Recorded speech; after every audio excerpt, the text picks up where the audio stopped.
রামের ভোট, বামের ভোট রামে, এরকমটাই গত কয়েক মাস ধরে শুভেন্দু অধিকারীও বলেছেন, আবেদন করেছেন। নিশীথ প্রামাণিক তিনিও আবেদন করেছিলেন গত কয়েকদিন আগে কোচবিহারে ভোটের আগে।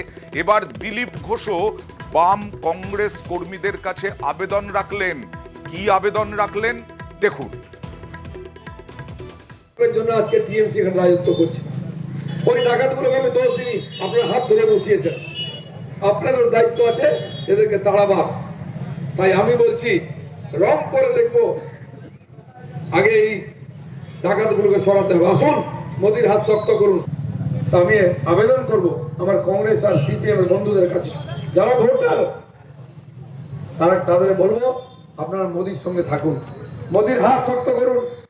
আমরা কথা বলেছিলাম সিপিআইএম নেতা, বরানগরের সিপিআইএম প্রার্থী তন্ময় ভট্টাচার্যের সঙ্গে। তিনি দিলীপকে উদ্দেশ্য করে বললেন, তাদেরকে কি, মানুষকে কি বোকা ভেবেছেন? মানুষ তো ঠিক করে নিয়েছেন বিজেপিকে উৎখাত করবেন দেশ থেকে। তখন দিলীপ ঘোষ 2019 আর 2021 মতো বাইনারি নির্মাণের প্রয়াস চালাচ্ছেন। উনি বোধহয় জানেন না যে রাজনীতিতে এক ঘটনা বারবার ঘটে না।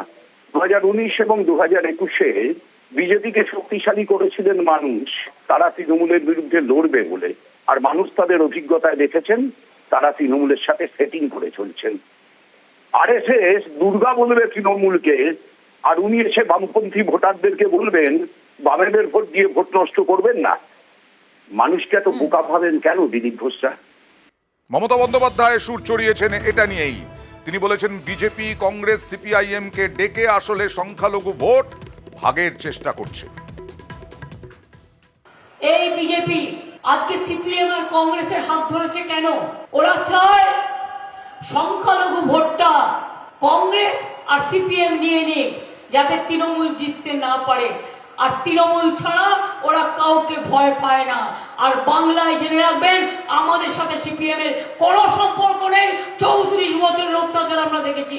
আর কংগ্রেস বাংলায় যেভাবে আমাদের রোজ গালি দেয়, বিজেপির বন্ধু হয়ে বাংলায় কোনো সম্পর্ক নেই।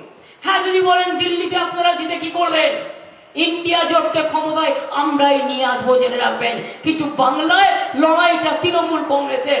বাংলায় তৃণমূল কংগ্রেস যত বেশি সিট পাবে, তত বেশি বিজেপির বিরুদ্ধে আমাদের লড়াইটা জোরদার হবে।